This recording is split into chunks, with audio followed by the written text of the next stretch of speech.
So hi guys, welcome to the master gun channel.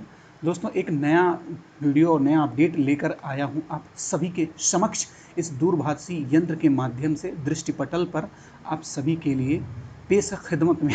ठीक है।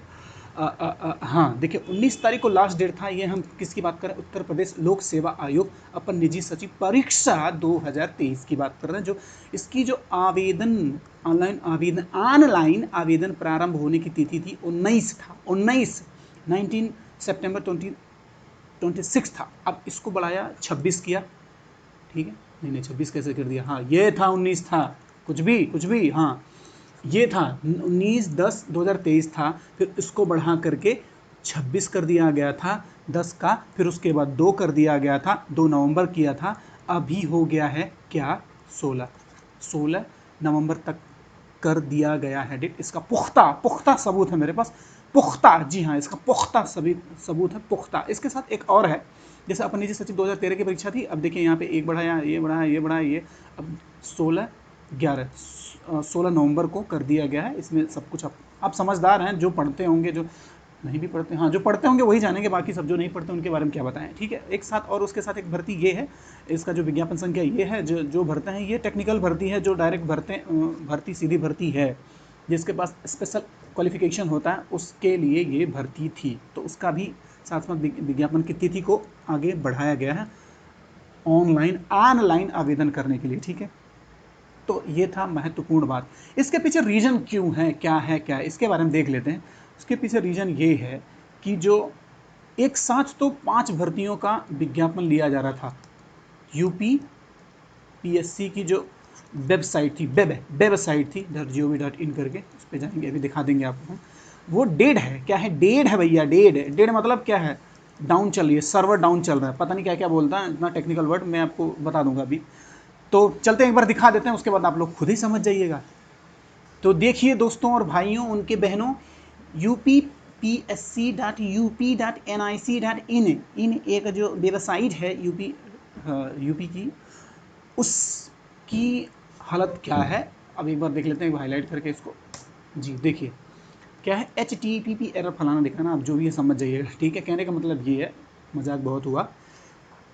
एक साथ 4-5 फॉर्म भरने जाने की वजह से साइट पे इतना हैवी वो चल रहा है, इतना ज़्यादा डाउन चल रही है साइट, इतना ज़्यादा वर्क चल रहा है इस पर, इतना ज़्यादा क्या बोलते हैं, डेटा फीडिंग, अपलोडिंग, डाउनलोडिंग चल रहा है इसमें, कई सारी चीज़ें, इस वजह से ये साइट नहीं चल रही है। इसके पीछे रीज़न ये है, मतलब लाखों की संख्या में फॉर्म भरे जा रहे हैं। अगर किसी को पता है कि कितने फॉर्म भरे जा चुके हैं एपीएस में, या किसी का आइडिया है, किसी न्यूज़पेपर में अगर किसी ने पढ़ा हो, या कोई आरटीआई लगाया हो, ऐसा कुछ किया, तो कमेंट सेक्शन में बता सकता है, या हमें डिस्क्रिप्शन में हमारा नंबर है, उस पर भी बात करके पता लगाया जा सकता है। आज एक और महत्वपूर्ण बात कर लेते हैं हम सभी। इसके अलावा ये तो हो गई डेट, भैया बढ़ गई है, कोई जा कर के फॉर्म भर सकता है, अभी तक नहीं भरा है, सोच विचार कर रहा है। तो अब चलते हैं नेक्स्ट बात पे। नेक्स्ट बात ये है, नेक्स्ट काम की बात। जैसे ये है, 4 सेक्शन दिया हुआ था जो फॉर्म भरते हैं। एलिजिबिलिटी क्राइटेरिया का जो था, बैचलर डिग्री होना चाहिए फॉर्म भरने के लिए। एलिजिबल जो होना चाहिए कैंडिडेट, क्या होना चाहिए? ग्रेजुएट होना चाहिए, ग्रेजुएट। ठीक है। अब है 80 वर्ड पर मिनट की, 80 वर्ड पर मिनट का स्पीड होना चाहिए। उसके बाद CCC होना चाहिए, या कोई रेगुलर कोर्स हो उसके पास, गवर्नमेंट अप्रूव्ड हो, या जो भी है। चौथे में फंस रहा था मामला। चौथे में फंस रहा था। कोई बोल रहे थे कि course conducted by the board of high school and intermediate Uttar Pradesh, of course recognize by ये। देखिए, अगर सीनियर सेकेंडरी की बात करता है, हाई स्कूल इंटरमीडिएट जब साफ साफ बोल रहा है, तो कोर्स क्यों कहेगा भाई ये? तो सबसे बड़ी बात है, अगर किसी ने 10वीं या 12वीं में कंप्यूटर एज ए सब्जेक्ट, जैसे हमारे वहाँ यूपी में ये होता है कि 5 सब्जेक्ट होते हैं, जैसे हिंदी हो गया, इंग्लिश हो गया, हिंदी इंग्लिश हो गया, साइंस हो गया, सोशल साइंस हो गया, उसके बाद मैथ्स होता है, मैथ 5 सब्जेक्ट हो गए। उसके साथ एक और होता है, जैसे कंप्यूटर हो गया, संस्कृत हो गया, और ड्राइंग हो गया, एक और होता है, 3-4 और सब्जेक्ट होते हैं। तो उसमें से अगर किसी के पास ये सब्जेक्ट होते हैं 6 सब्जेक्ट में से, तो वो ऐसा कर सकता है। अगर किसी एक सब्जेक्ट ने लेकर के तो ये कर दिया, तो ये CCC नहीं रहेगा, तभी होगा। ये देखिए, सबसे बड़ी बात ये है, फॉर्म में एक थोड़ा सा गड़बड़ी इन्होंने ये किया है। अरे कैसे चला गया भाई? हाँ, ऐसे मत करो यार। हाँ, फॉर्म में डबल सेक्शन देने का मुझे नहीं लगता कि ये 4 वाला सेक्शन ज़्यादा ज़रूरी है, क्योंकि यहीं आपको एक छोटा सा कर देना चाहिए। अगर ट्रिपल सी क्लिक करो, नहीं है तो ये वाले पे क्लिक कर दो। इसमें 1 ईयर वाला है या कोई और अदर कोर्स कर रखा है आपने या यहाँ किया, तो ये थोड़ा सा अजीब लग रहा है। लेकिन इसको लेकर के अगर किसी ने नो किया है तब भी वो ठीक है, किसी ने यस किया है तब भी वो ठीक है, कोई दिक्कत नहीं है। एक चीज़ जान लीजिए, हमेशा कभी भी यस और नो या ऐसा कुछ होता है तो उसमें कैंडिडेट का ही हमेशा ध्यान रखा जाता है, कैंडिडेट का ही ध्यान रखा जाता है। ये नहीं कि आपने यस कर दिया तो आप सर्टिफिकेट नहीं दे पाए, आपको एलिजिबिलिटी आपको निरस्त कर दिया जाए। कुछ ऐसे यूट्यूबिया छोटे टुटपुजिया वो लोग हैं क्या, यूट्यूब वाले हैं, बिना मतलब का यार बखेड़ा किए जा रहे हैं इसमें, बिना मतलब का बोले जा रहे हैं कि आप ऐसा नहीं करेंगे तो आपको आपका कैंडिडेचर रिजेक्ट कर दिया जाए। क्या मतलब है ये सब चीज़ों से?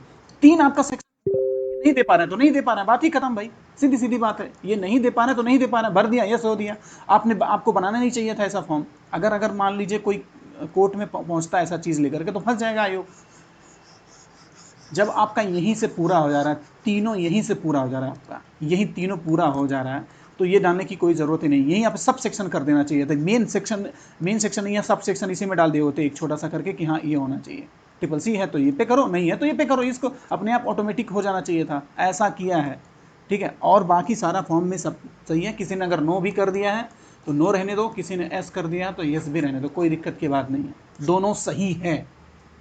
इतना ज़्यादा दिमाग लगाने की ज़रूरत नहीं है। उनके फॉर्म में ही ये फॉर्म पकड़ी जाएगी बात। ये आप यहाँ एक बार दूसरी बात बोल रहे हैं, एक बार यहाँ दूसरी बात बोल रहे हैं। अगर ये कोई बोलता है कि 12वीं का है, 12th है मास्टर कुछ को आता नहीं है, चैनल बना लेता है कुछ भी चैनल चलाने के लिए, तो भी बोल दो 12वीं के लिए कभी कोर्स कंडक्टेड नहीं लिखा जाता है, ठीक है। कोर्स नहीं लिखा जाता है, course conducted by high school and फलाना ढिकाना, ऐसा कुछ करके नहीं होता। कोई ग्रेजुएट डायरेक्ट होगा क्या? आप 5वीं में पढ़ रहे थे, डायरेक्ट ग्रेजुएशन कर लिया आपने, BA BSc BCom what ever जो भी था, तो कॉमन सेंस होना चाहिए। ये आयोग का ही फ्लॉ है या इसकी जो भी है गलतियां हैं, मिस्टेक है, एरर है, या इसका एक डार्क साइड है कि सेक्शन जो इन्होंने बनाया वो तीनों हमारे पास अवेलेबल है। बस हवा में तो हुआ नहीं है भाई ऐसा कि इंटरमीडिएट नहीं किया हुआ, 10वीं के बाद सीधा ग्रेजुएट कर दिया होगा, तो यहाँ लिखना चाहिए था, ठीक है। जैसे आप OTR में जब भरे होंगे तो उस टाइम जो दे रखा था वही है। तो सबसे महत्वपूर्ण बात ये है कि अगर किसी ने यस किया तो भी ठीक है, नहीं किया तभी ठीक है, इसमें ज़्यादा लेकर के दिमाग और झंझनाने वाली बात मत करिए, ठीक है। और मज़ेदार अच्छी बात, खूबसूरत बात और अच्छी बात ये है कि स्टेनो जो है आशुलिपि जो है, आशुलिपि का अभ्यास एकदम बिल्कुल करते रहिए। साथ ही साथ हम आउटलाइन जो है, आउटलाइन क्या लिख रहा है मास्टर को समझ नहीं है, हाँ हार्ड आउटलाइन हम बना रहे हैं, ठीक है। हार्ड आउटलाइन का हम वीडियो सेक्शन चालू किए हैं। थोड़ा सा बनाने में, अपलोड करवाने में थोड़ा सा टाइम लग जाता है। बाकी ओवरऑल अगर आप हमसे क्या चाहते हैं, इसमें क्या चाहते हैं, कमेंट सेक्शन में लिखिए हमें। किस टाइप की आउटलाइन चाहते हैं, किस टाइप का डिक्टेशन चाहते हैं, डिक्टेशन कैसा चाहते हैं, हमें कमेंट सेक्शन में ज़रूर लिखें। या ये स्क्रॉल बार पे कुछ चीज़ें चल रही होंगी, इससे रिलेटेड कोई भी अगर आप कोर्स या किसी चीज़ की बात, आउटलाइन या ऐसा कुछ भी चाहते हैं तो हमें फ़ोन करके कॉल कर सकते हैं या ईमेल कर सकते हैं, ईमेल भी दिया हुआ, या कमेंट सेक्शन में लिख सकते हैं। बहुत सारी बातें हैं। वीडियो को शेयर कीजिए, सबको समझाइए, बताइए, दिखाइए कि हाँ स्टेनो ऐसे भी पढ़ाया जाता है। मास्टर एक तो पागल मास्टर आया है यूट्यूब पर पढ़ाता है। Thank you.